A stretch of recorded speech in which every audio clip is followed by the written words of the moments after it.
ಬೆಂಗಳೂರಿನಲ್ಲಿ ಸಮೀಕ್ಷೆ ಮುಗಿಸಲು ಸಿಎಂ ಈಗ ಡೆಡ್ಲೈನ್ ಕೊಟ್ಟಿದ್ದಾರೆ. ಅಕ್ಟೋಬರ್ 19ರ ಒಳಗೆ ಸಮೀಕ್ಷೆ ಮುಗಿಸೋಕೆ ಸಿಎಂ ರಿಂದ ಗಡುವನ್ನು ನೀಡಲಾಗಿದೆ.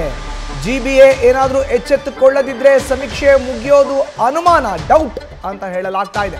ಸಿಎಂ ಸೂಚನೆ ನೋಡಿ, ಅಕ್ಟೋಬರ್ 7ನೇ ತಾರೀಕು ತನಕ ಇತ್ತು, ಅದನ್ನ ಈಗ ವಿಸ್ತರಣೆ ಮಾಡಿದ್ದಾರೆ. ಜಿಬಿಎಗೆ ಗ್ರೇಟರ್ ಬೆಂಗಳೂರು ಅಥಾರಿಟಿಯಲ್ಲಿ ಆ ವ್ಯಾಪ್ತಿಗೆ ಬರೋ ಅಂತ ಜಾಗಗಳಲ್ಲಿ ಅಕ್ಟೋಬರ್ 19ನೇ ತಾರೀಕು ತನಕ ಈಗ ಸಮೀಕ್ಷೆ ನಡೆಸಲಿಕ್ಕೆ ಅನುಮತಿಯನ್ನು ಕೊಟ್ಟಿದ್ದಾರೆ, ಗಡುವನ್ನು ವಿಸ್ತರಣೆ ಮಾಡಿದ್ದಾರೆ. ಸಮೀಕ್ಷೆ ಮುಗಿಯೋದು ಡೌಟ್, ಒಂದ್ ವೇಳೆ ಜಿಬಿಎ ಎಚ್ಚೆತ್ತುಕೊಳ್ಳಿಲ್ಲ ಅಂತ ಹೇಳಲಾಗ್ತಾ ಇದೆ.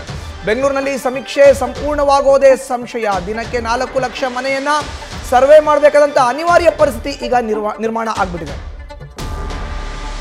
ಹೆಚ್ಚಿನ ಮಾಹಿತಿ ನೀಡಿದರೆ ನಮ್ಮ ಪ್ರತಿನಿಧಿ ಸತ್ತಾರ್ ಈಗ ನೇರ ಸಂಪರ್ಕಕ್ಕೆ ಜಾಯಿನ್ ಆಗಿದ್ದಾರೆ. ಸತ್ತಾರ್ ನೋಡಿ, ಈಗ ಜಿಬಿಎ ವ್ಯಾಪ್ತಿಯಲ್ಲಿ ಸರ್ವೆ ಕಾರ್ಯ ಆರಂಭ ಆಗಿದೆ. ಅಕ್ಟೋಬರ್ 19ನೇ ತಾರೀಕು ತನಕ ಗಡುವು, ಬಟ್ ಪ್ರತಿದಿನ ಕೂಡ 4 ಲಕ್ಷ ಮನೆಗಳನ್ನ ಟಾರ್ಗೆಟ್ ಮಾಡಬೇಕಾಗಿದೆ ಈಗ ಸರ್ವೆ ಮಾಡುವಂತವ್ರು. ಸತ್ತಾರ್,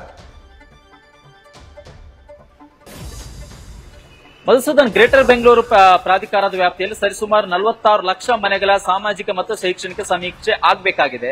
ಬಟ್ ಇದು 4 ದಿನದಲ್ಲಿ ಆಗಿರೋದು ಕೇವಲ 4 ಲಕ್ಷ ಮಾತ್ರ. ಇನ್ನು ಕೂಡ 40 ಲಕ್ಷಕ್ಕೂ ಅಧಿಕ ಮನೆಗಳ ಸರ್ವೆ ಆಗಬೇಕಾಗಿದೆ. ಇನ್ನಿರುವುದು ಕೇವಲ 10 ದಿನ ಮಾತ್ರ. ಆದ್ದರಿಂದ ದಿನಕ್ಕೆ 4 ಲಕ್ಷ ಮನೆಗಳ ಸರ್ವೆ ಆಗಬೇಕಾಗಿದೆ. ಬಟ್ ಇದು ಎಷ್ಟರ ಮಟ್ಟಿಗೆ ಸಾಧ್ಯ ಅನ್ನೋದನ್ನು ನೋಡೋದಾದ್ರೆ ಖಂಡಿತವಾಗಿ ಇಲ್ಲಿ ಒಂದಿಷ್ಟು ಪ್ರಶ್ನೆ ಉಟ್ಕೊಳ್ಳುತ್ತೆ. ಯಾಕಂದ್ರೆ 4 ದಿನದಲ್ಲಿ 4 ಲಕ್ಷ ಮಾಡಿದವರು ಇನ್ನು 10 ದಿನದಲ್ಲಿ 40 ಲಕ್ಷ ಮಾಡಲು ಹೇಗೆ ಸಾಧ್ಯ ಅನ್ನೋ ಪ್ರಶ್ನೆ ಉಟ್ಕೊಳ್ಳುತ್ತೆ. ಯಾಕಂದ್ರೆ ಇಲ್ಲಿ ಜಿಬಿಎ ಮಾಡಿರುವಂತಹ ಒಂದಿಷ್ಟು ಎಡವಟ್ಟಿನಿಂದ ಈ ರೀತಿಯ ಪ್ರಶ್ನೆ ಉಟ್ಕೊಂಡಿರೋದು. ಮೊದಲಿಗೆ ಈಗ ನೆಲಮಂಗಲ ಆಗಿರ್ಬೋದು, ಮಹದೇವಪುರದ ಆಗಿರೋ ಈ ಭಾಗದ ಜನರು ಈ ಸಮೀಕ್ಷೆ ಗಣತಿದಾರರನ್ನು ಇದೀಗ ವಿಜಯಪುರ, ಹಲಸೂರು ಕಡೆಗೆ ಹಾಕಿದ್ದಾರೆ.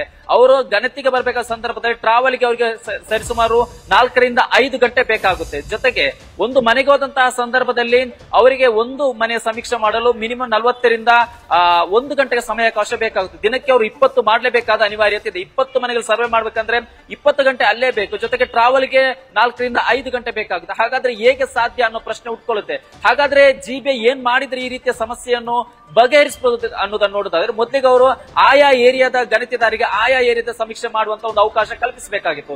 ಉದಾಹರಣೆಗೆ ಮಹದೇವಪುರದ ಜನರಿಗೆ ಅಲ್ಲಿಯೇ ಸಮೀಕ್ಷೆ ಮಾಡಲು ಅವಕಾಶ ಕಲ್ಪಿಸಿದ್ರೆ ಒಂದು ಅಲ್ಲಿ ಏರಿಯಾದ ಮೇಲೆ ಅವರಿಗೆ ಗೊತ್ತಿರುತ್ತೆ, ಜೊತೆಗೆ ಟ್ರಾವೆಲ್ ಸಮಯ ಉಳ್ಕೊಳ್ಳುತ್ತೆ, ಜೊತೆಗೆ ವೇಗವಾಗಿ ಸಮೀಕ್ಷೆ ಮಾಡಬಹುದು. ಎರಡನೇದಾಗಿ ಜಿಬಿಎ ವ್ಯಾಪ್ತಿಯಲ್ಲಿ ಸಮೀಕ್ಷೆ ಮಾಡುವಂತಹ ಸಂದರ್ಭದಲ್ಲಿ ಕಂಡು ಬಂದಂತಹ ಒಂದಿಷ್ಟು ಎಡವಟ್ಟುಗಳು, ಜೊತೆಗೆ ಸರ್ವರ್ ಸಮಸ್ಯೆ ಆಗಿರಬಹುದು, ಟ್ರಾನ್ಸ್ಲೇಷನ್ ಅಂದ್ರೆ ಕನ್ನಡ ಪದ ಬಳಕೆಯ ತಪ್ಪು ಪದ ಬಳಕೆ ಆಗಿರಬಹುದು, ಜೊತೆಗೆ ಇವರು ಮಾಡಿರುವಂತಹ ಒಂದಿಷ್ಟು ಎಡವಟ್ಟಿನಿಂದ ಕೂಡ ಈಗ ಸಮಸ್ಯೆ ಆಗ್ತಾ ಇದೆ.